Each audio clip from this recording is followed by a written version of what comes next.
Prepare for a fusion of knowledge and exhilaration where education and excitement collide. Taking you on an adventure that expands your mind and speaks to your spirit. I'm Master Nick. I'm Lady Dee. We are the Dom Life.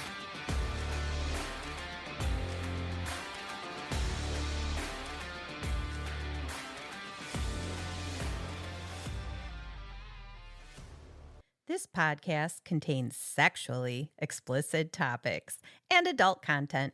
It is intended for listeners 18 and older. The opinions expressed in this podcast are ours alone, based on our personal thoughts, feelings, and experiences. We understand that others may have different opinions and experiences, and we respect that. We would love to hear from you. You can reach out to us at www.thedomlife.com. Welcome back, everyone, to another episode. We are excited to be here. We've got a great topic picked out for today.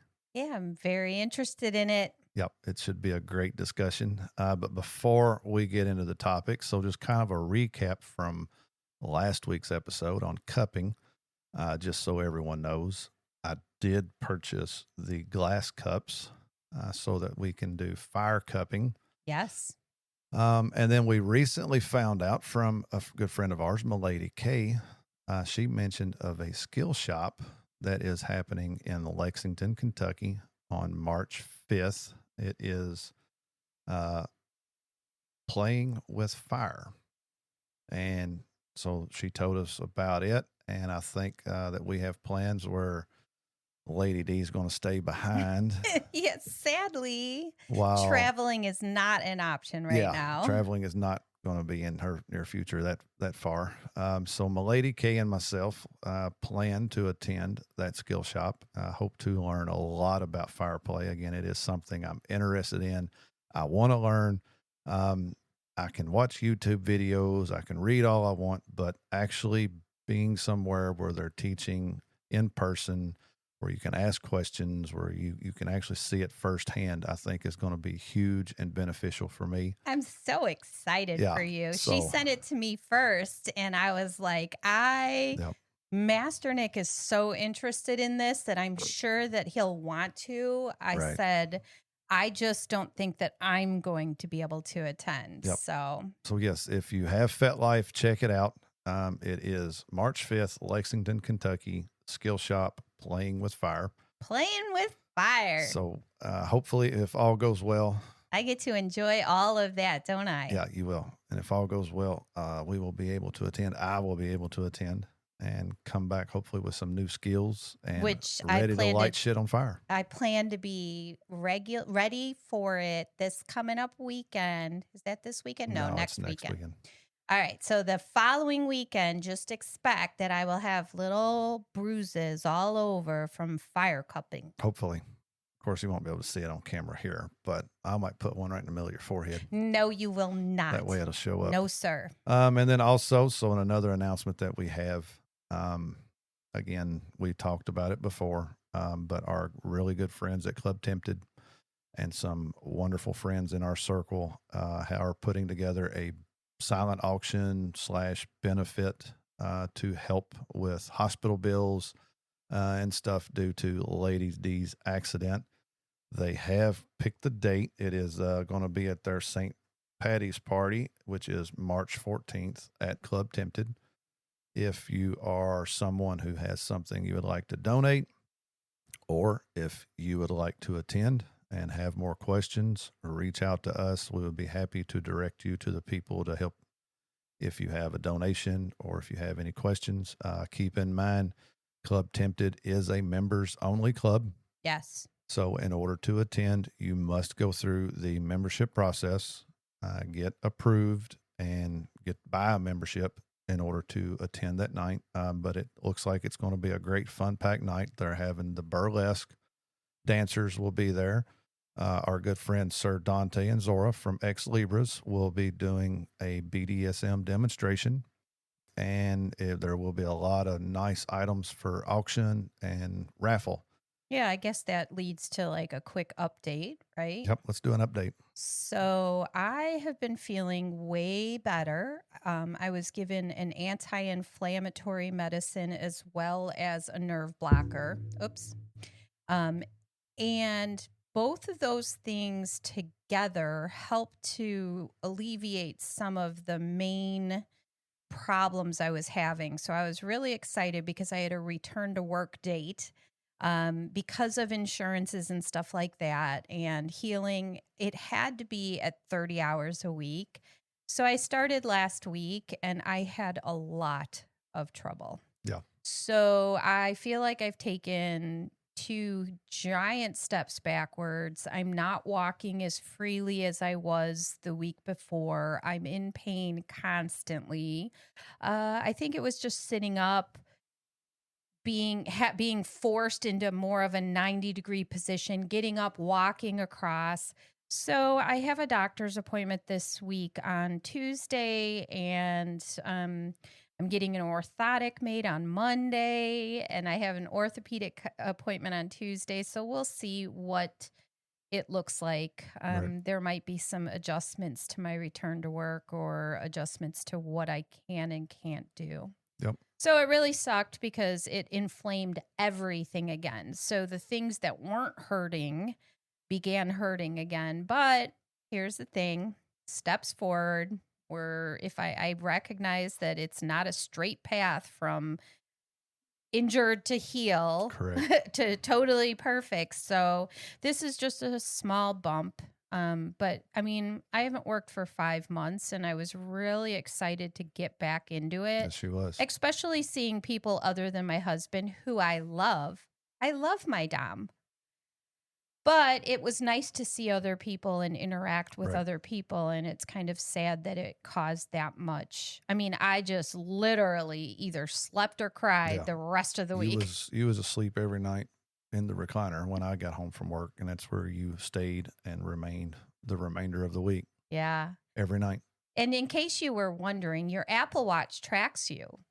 The watch and the phone tracks your stability too, because suddenly I got a warning on my phone that says, hey, based on your recent steadiness pattern and your walking behaviors, you are at a high risk for falling in the next 12 months. Yep. So it recognizes that I'm swaying, that my gait is wrong. I don't even know how it does it, but I was really surprised when that came up on my phone. Yep. So that's good information to know, especially if you have an Apple Watch. It tracks everything. Yeah.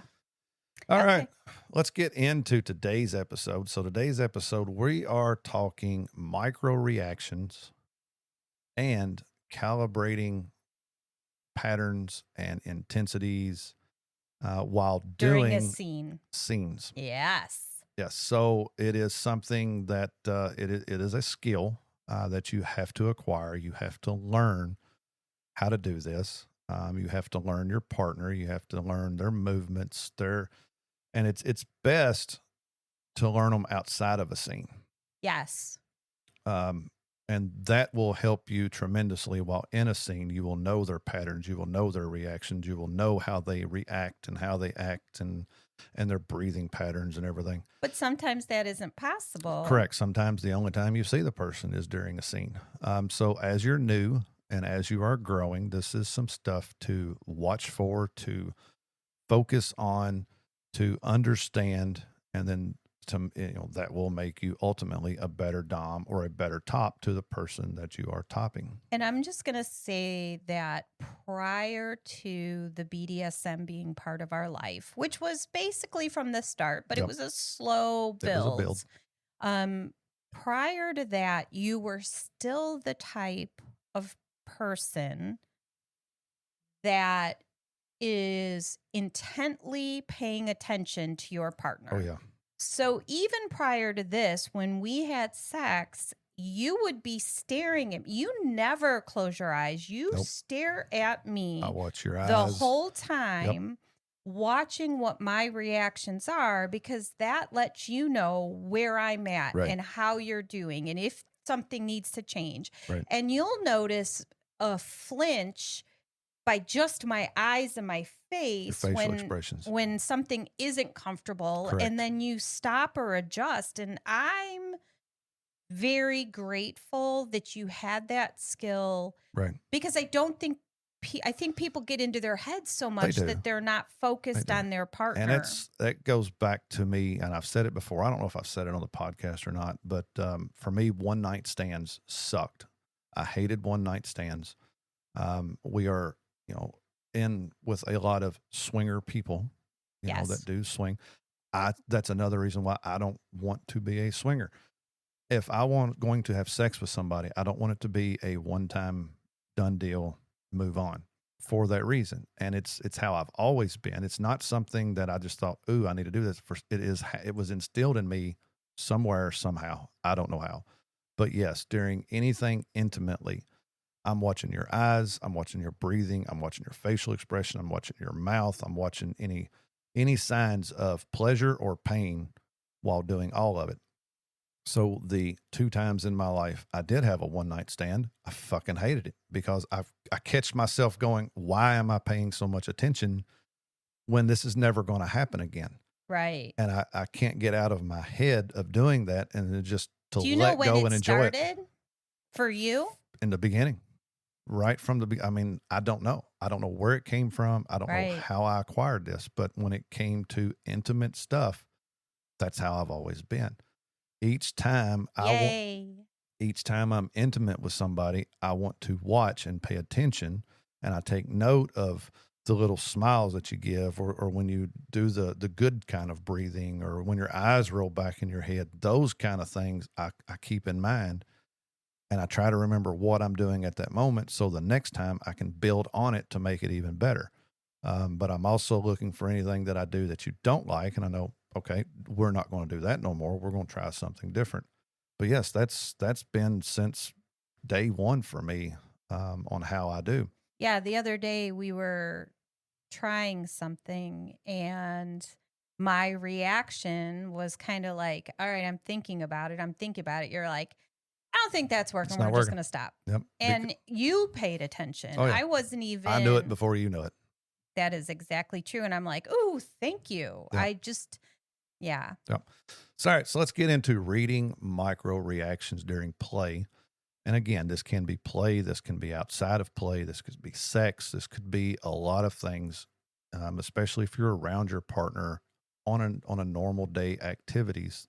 These are type things to look for. But during play, you are going to look for brief facial shifts, jaw tension, breathing patterns, muscles tightening or loosening, changes in their vocal tone, sudden stillness, delayed responses. All of this ties into the micro reactions. And what really sucks about some of this is you may get a micro reaction, and the first time you see it, you may or may not know if it's good or bad. Right.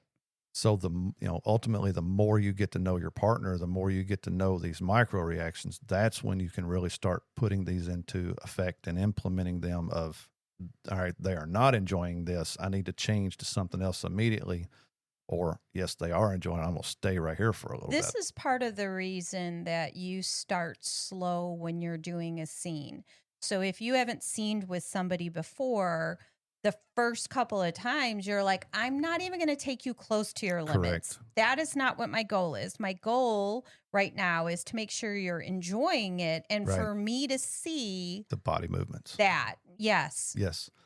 So often show edge of endurance, emotional shift, disassociation, deeper surrender, and there's always that possibility of unexpected triggers. Yes. Those are things you definitely want to avoid. Those are landmines that will kill things instantly. And the micro reactions are the reactions that aren't like the big, where I'm laughing hysterically or something like that, where I'm enjoying myself so much, or where I flinch away from you big. Right. Those things, or verbalizing, it's not the same. No. Micro is the small reactions. Correct.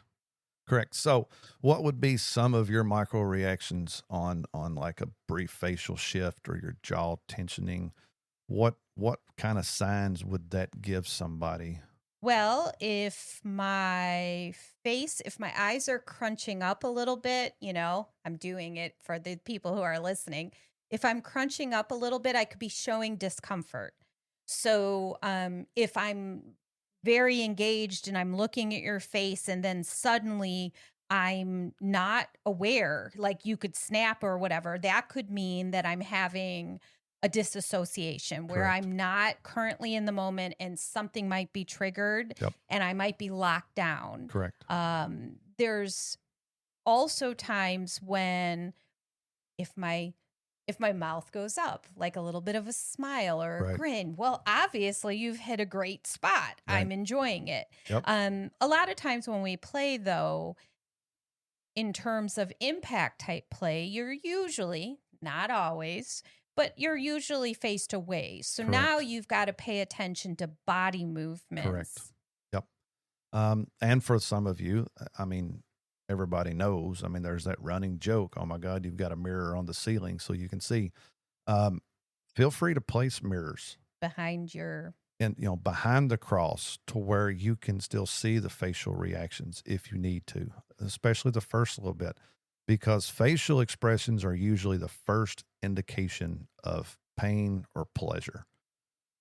After the face, then you can start kind of reading the body. So if you're new, if you're learning, set up some mirrors. I mean, if it bothers the bottom, blindfold them so they can't see themselves, because sometimes that is kind of a shyness, a bashfulness. They don't want to see that kind of stuff. So blindfold them, set you up a mirror, but let them know why it's there. It's I want to make sure I don't push you too far before you say anything. Well, one of the things that brought to mind is if you did maybe a scene that was sensation play versus impact play. Let's Correct. start with sensation play, where they're face up Yep. on a bed or on the couch or on a massage table, and you're playing with stuff that's gentle and soft or Right. pokey and prickly.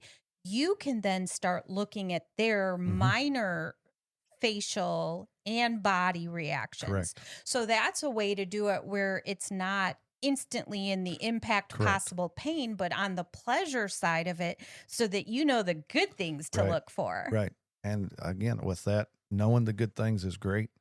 If you know all the good things, the minute a bad thing pops up, it's an instant red flag for you that something's wrong.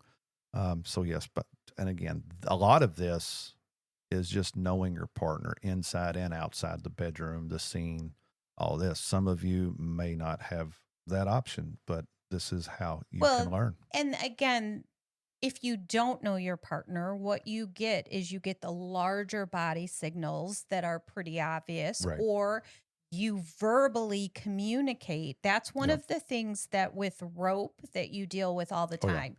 You constantly have to communicate, checking on them, feeling touch their body to make sure. So this is another way, because, hey, if you're doing an impact scene and your bottom is not a big communicator, we've had that where they've stayed on the cross very still, and you have to check in verbally. Are you enjoying yourself? Right.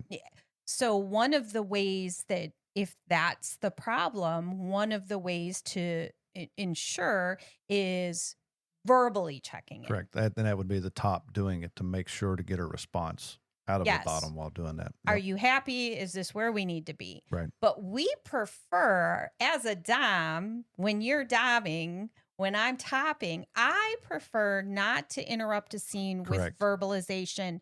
It can be hot. Right. If you whisper and whatever. But a lot of times when I have a partner and I've got them on a bench or on the cross, I'm falling into headspace too as a top, and I'm not trying to interrupt them. Correct. You don't want to change their mindset.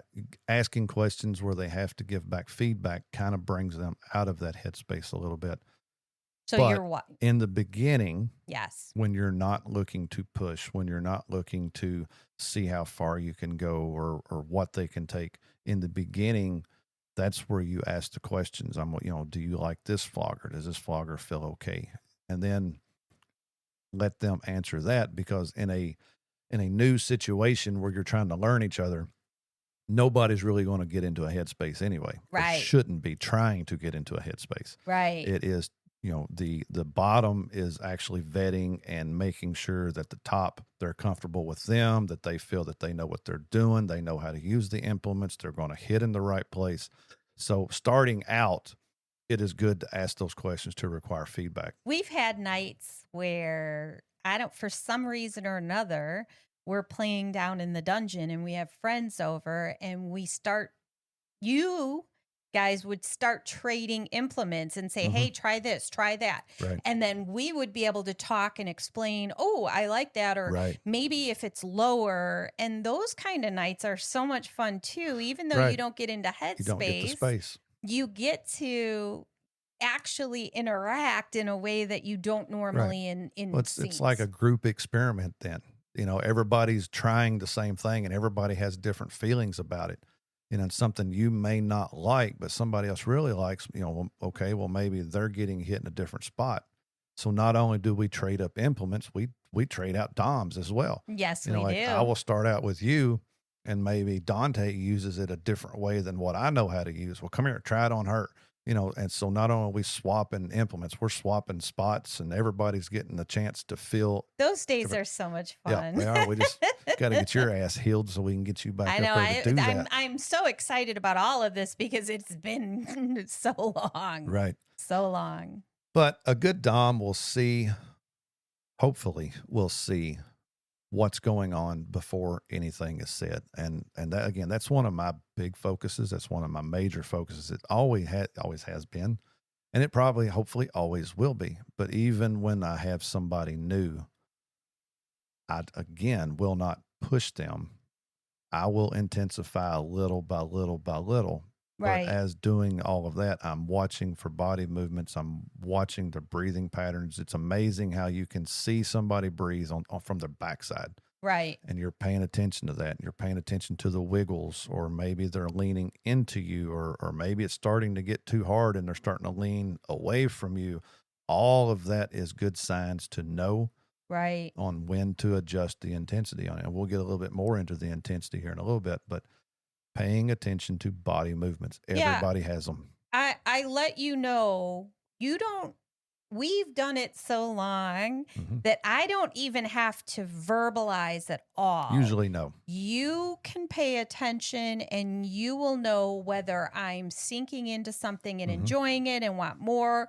When I'm close to my limits, I don't have to. Usually for me, I do a little hiss. Like there's a little, you know, and I'm pulling away for sure. You're kind of dodging it. Yes. And then there's other times where I'm like wiggling my butt because I'm happy where it's at and stuff. So there's bigger signals as well. Correct. Micro signals are just ways for you to be a better Dom by seeing the small movements before that next swing hits. Right. The bigger movements, you might already be mid-swing by the time you see that I've pulled a little bit. And on the nights that you have got to yellow was the nights I was seeing how far I could push you. And that's a part of scenes. Yes. If you don't push me, then it becomes routine. It does. It becomes repetitive. And nobody likes a repetitive scene. You want to mix it up occasionally. You want to change things up. So yes, 98% of the time you have yellowed. I knew you was close to your limit to begin with, but in my head, I'm like, I'm going to try to push you just a little bit more, see how far I can get. Because some nights you can go more, some nights you can't. All depends on your mood, how you're feeling that day, how much you've eat, how much you've stayed hydrated. All of that plays a fact into what type of scene you can handle. And usually I know what kind of scene you handle, how much. But there has been sometimes I've gotten body signals from you that was an indication that you was done. And I go to start to take you down. You're like, I'm not done yet. I want more of this. Right. Okay. So there is that back and forth. I do know your signs. I do know your signals. I do know prior to you saying yellow or getting to your limits. But then there is also times I get false cues from you that I think you're done when technically you're not. you want more. So right. Sometimes it's about wanting something a little bit different. Right. Or, hey, I'm done with the impact. So you were getting signals that the impact was too much. Right. But I wanted the electric wand more electric, or and you wanted more sensation or whatever. Yep. And that's about communication. And part of this is if you're dealing with a new submissive, somebody you haven't played with a lot, and you don't have the opportunity because you guys aren't going to be together. This is just a one scene negotiated thing.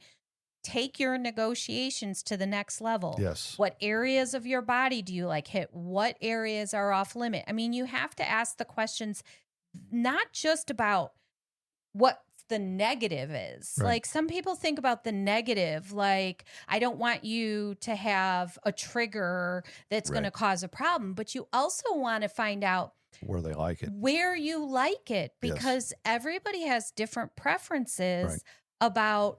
It's amazing to me. I'm a thuddy girl. Give me the thuddy all day long, except for the vampire paddle, which isn't thuddy, but it's kind of thuddy, but it's really bitey, and I love it. Right. But here's the thing. Even though I like the thuddy, there are people who are like, I don't like that at all. It doesn't give me the sensation I want. Bring out the whips and the things with the little metal bits on it. Right. And those things are going to make me happy. Right. So you have to make sure that you're talking to the submissive, especially when this is a one-time deal. Ask the questions about what they really enjoy as well. Have all your implements laid out and let them go through and feel of each one. And they can pretty much tell you if they're an experienced bottom and they're negotiating a heavy scene with somebody brand new, they're experienced. Yes. Hopefully they're experienced. Yeah. But so they already have an idea, like you said, of what they like. Let them feel of it. And they'll say, you can hit me on the back with this, or you can hit me in the outer thighs with this, or I only want this on my butt, or you're not going to use this anywhere. Let them feel it. Let them look at it, and then understand where they want it, the intensity they want it. Make sure they understand what safe words you are using. Right. And then build your scene. And then negotiate too, because sometimes somebody thinks if they're pointing to two implements that they like, and then they have a third and they go, I don't want that. But you already know it's in the same family because you've used it that way. Yeah. Explain like, hey, let me try it. Let me try it. Let me show you. Right. And it's like, it just builds, it makes for a great opportunity to expand somebody's mind, their enjoyment.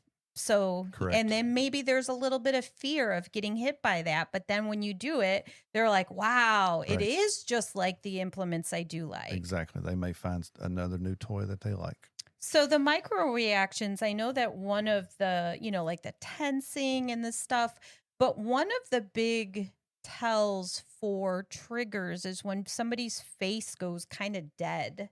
Kind of get and glazed that's not over. Always, but they do. They get glazed over and they kind of emotionless, and they lock in place. Correct. Where like you're hitting them and they're not rocking with it or not moving with it.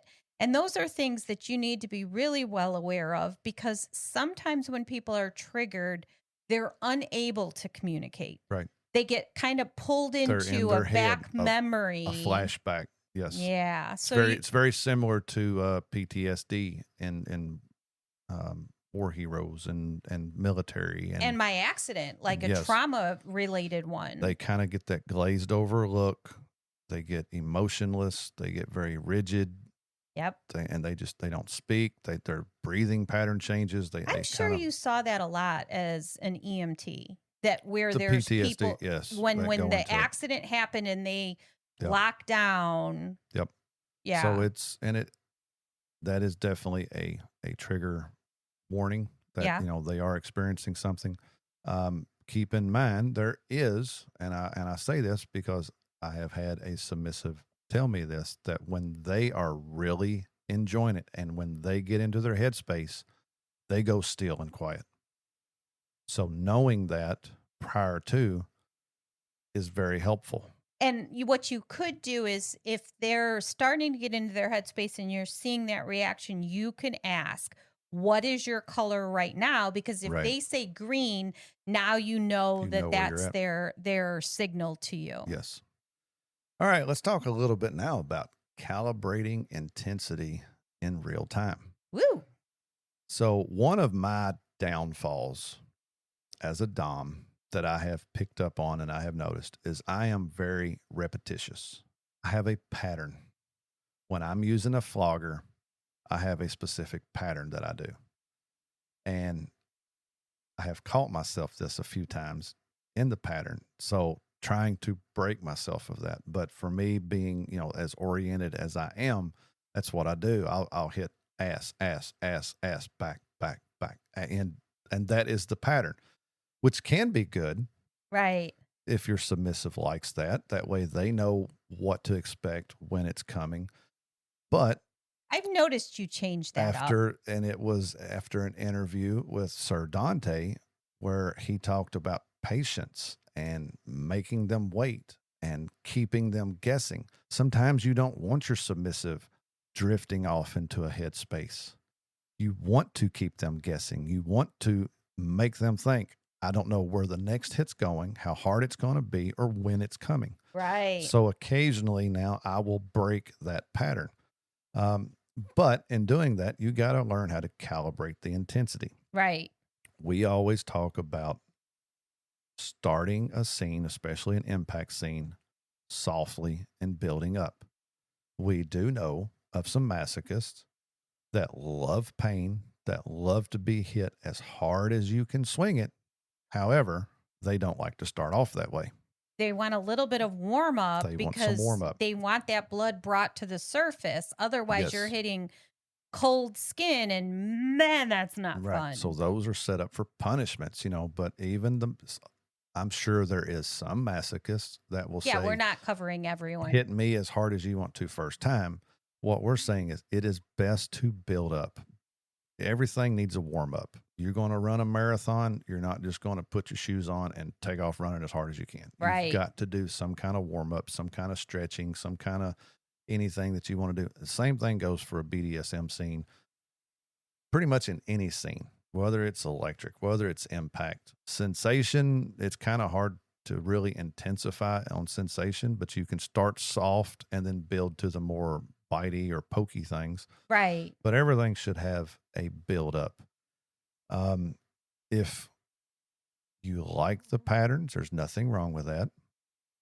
That does allow the submissive to kind of let go.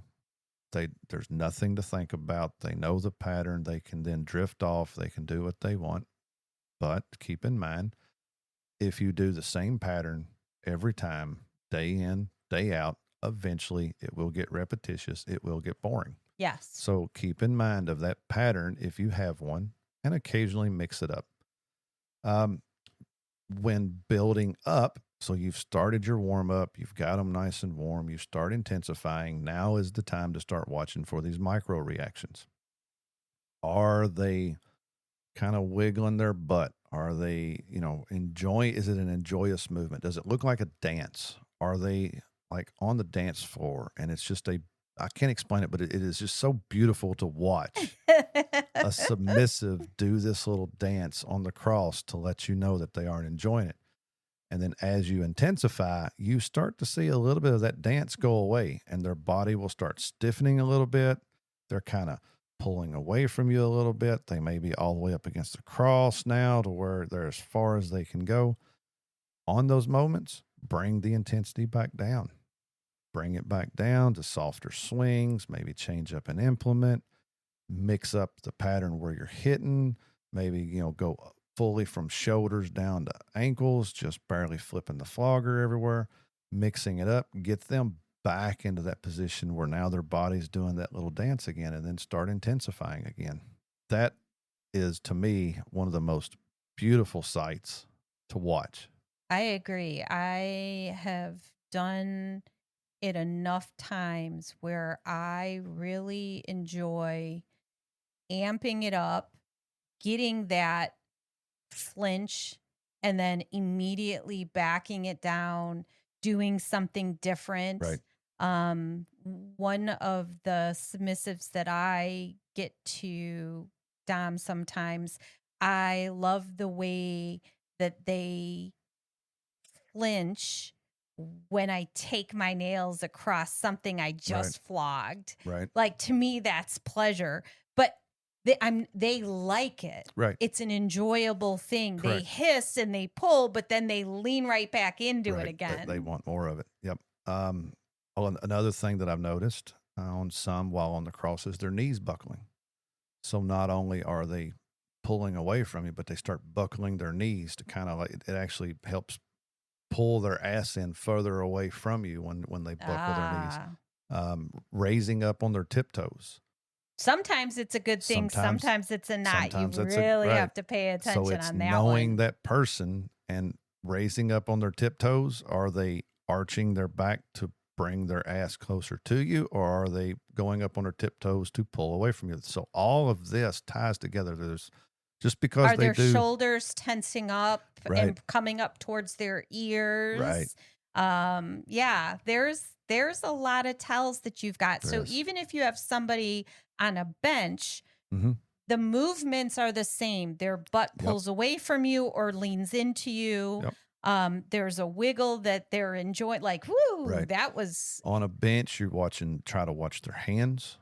Now, if you're directly behind them and their hands are directly in front of them, you can't see their hands, but you're paying attention to their elbows. Then when you start moving your hands around, your elbows and your forearms will start to move. Their knees will be on the platform as well. So you're watching what is loose. You're watching the ankles. You're watching the feet. You're watching the toes. If they don't have their head strapped down, you're watching their head movement. How's their neck moving? Where's their head moving to? You will see they can try to slide to one side or another. There's all of these based on where you hit. They'll slide the opposite way sometimes. So keep in mind with all of this, the intensity that you're in. Doing this, and it's a lot of work for the top or for the dom, because you are having to give 100% full concentration to the person that you're having a scene with. Is that one of the reasons why I feel I don't get dom space? I don't know. Because when I did mine and I was 100% focused. You was focused. And to the point where I wasn't paying attention to my own body overheating. Right. That was a scene where I was in headspace. I think that you also are hyper focused on the individual, but I think you just don't let yourself go. I think that's what it is. You have to. And I do. I always make sure that I'm aware of myself and the person. My full concentration, my full focus is on that person. But in the background, I also know where I'm at in it as well. I know, my favorite flogger. I fucking love it, but I can only swing it so much repetitively. Right. And then, and I will feel my arm. Okay, it is time to lay this down and pick up something different now. And then I will go back to it later. But, it's. Yeah, I had overheated myself. Like I was using all the implements, but I was not aware of, it was all an extension of me. It was really cool. I would love to do that again, but not the overheating part. Right. And again, it's going to take some time for you as well. Yeah. I don't get to do that either. No. My fun times have changed just a little bit. Yes, it is. All right. So, we've talked some about micro reactions. We've talked some about calibrating intensities. And it's the middle part. So like you said, build it slow, then you're in the middle part. The middle part is really where you want to go from low to high intensity on a regular basis, because you're fluctuating like a roller coaster. You bring it up, you bring it back down. Now you don't have to go down to your warm-up stage. Right. But you should see some kind of difference in intensity. Nobody, I'm not going to say nobody. Everybody that I've ever played with does not want to be warmed up and then hit as hard as you can for the remainder of the scene. I've seen some people who do like that, No, but eventually they want to come back down some and then build back up. Make it like a roller coaster. Warm up, very soft, very sensual, getting the blood brought to the surface of the skin. You'll notice the skin start turning a pink color. Then you know everything's good. Make sure if you plan to hit on their back, warm them up on their back. Some people like to be hit harder on the back. You just have to remember of the internal organs. You cannot use a heavy, thuddy item and swing with intensity anywhere on the back part. You can bruise lungs. You can damage internal organs.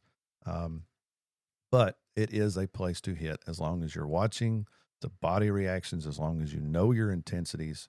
You can mix it up. It's the same with, when I said go down to their ankles. Behind the kneecaps is a place you don't want to hit very hard.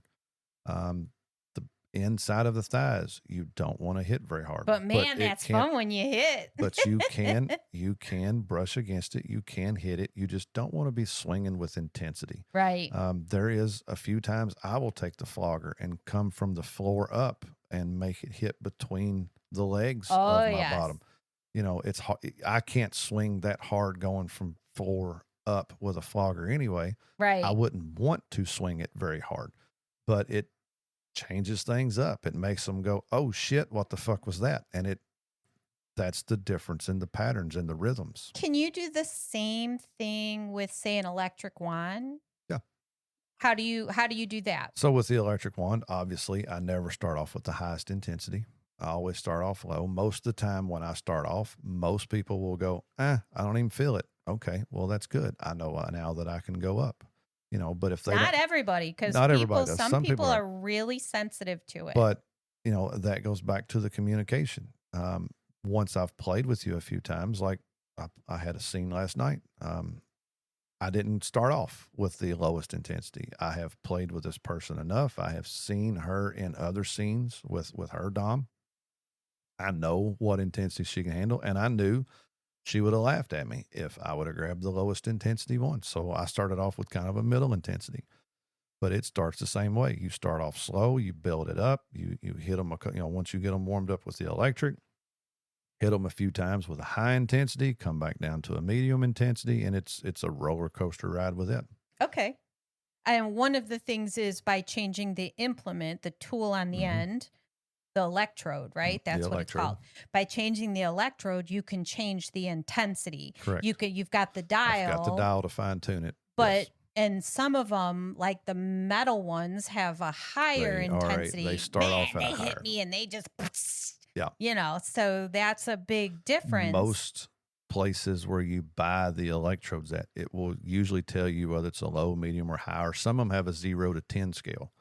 10 being the highest intensity and 0 being a very low intensity. So by knowing what you're purchasing when you purchase it, obviously you can take let's say a medium intensity, and with the wand that I have, I can turn it down.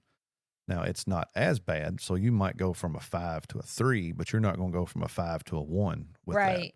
Right. And then from there, turning it all the way up, you'll get to the 5. Do you think, I guess I should answer this. I believe that when you're using the wand on me, that my skin gets accustomed to it. Mm-hmm. So when you're using the lower intensity, you're doing the same thing that the flogger does by warming up my skin. And then when you hit me with the higher intensity, a lot of times I can take more after you've already kind of brought me up into the I'm enjoying this phase. Well, it's getting you in that mind space. If you are not in a mind space and I go to the highest intensity, it's going to hurt you. Right. But if I start off low, get you enjoying it, letting you clear your head, letting the endorphins start to come to your body, now you can usually start taking a little bit more intensity. So the deeper the headspace you can get in, the higher the intensity I feel that I could go. Right. There has been some nights that you have been pumped up and, you was excited and there was adrenaline flowing through your body and you was able to take the electric that night that you have never been able to take before. Right. We've never been able to get you back to that night Right. You always tap out before we get to those, but it all in the mood, the energy that you have, and the endorphins and adrenaline that's going through you at the moment depends on what intensity you can take. So one of the things that I have experienced recently, because I can do nothing.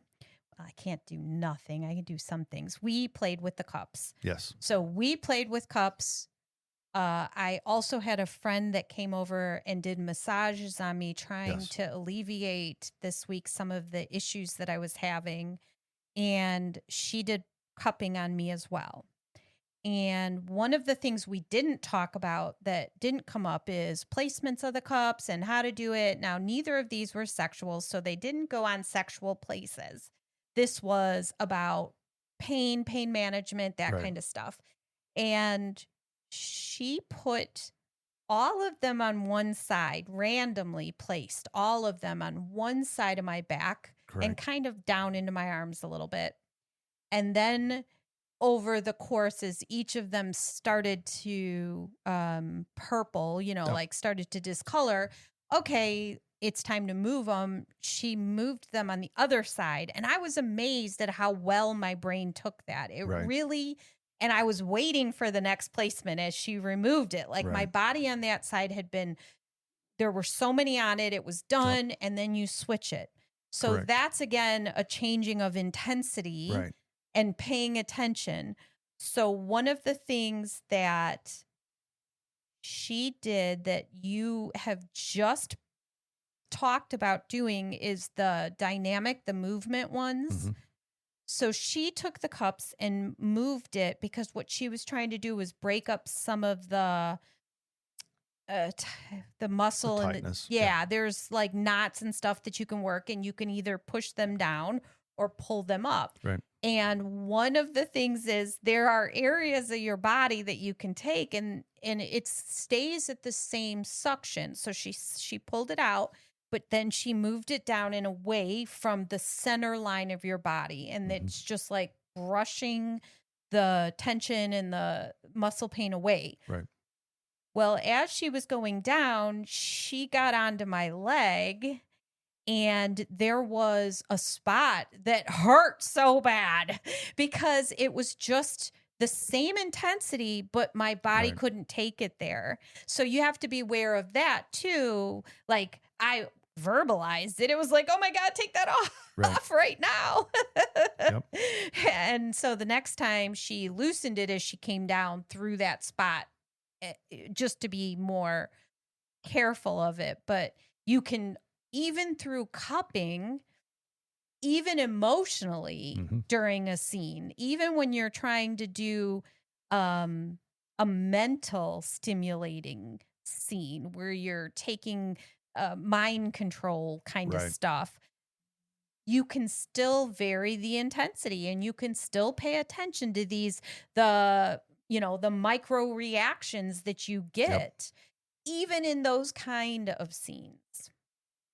All right. I believe that turned out to be a very enjoyable episode to set and discuss, something different that we have never done before, but felt it needed to be said. Well, and a lot of it we've covered in different episodes. I feel like we talk so much that you have probably heard us talk little bits and pieces, but this is like an inclusive, for a new dom to go, oh, these are the things I can look for, and these are the things as a good dom I should learn. Absolutely. And as always, if there's a topic you would like for us to discuss, feel free to leave a comment or send us an email. We would love to hear what you want to hear. We would love to talk about what you want to hear. Other than that, feel free to send us a message. Tell us how much you love us, how great we are. Only good things, please. Until next time, everybody have a great week. We'll see you next weekend. Bye.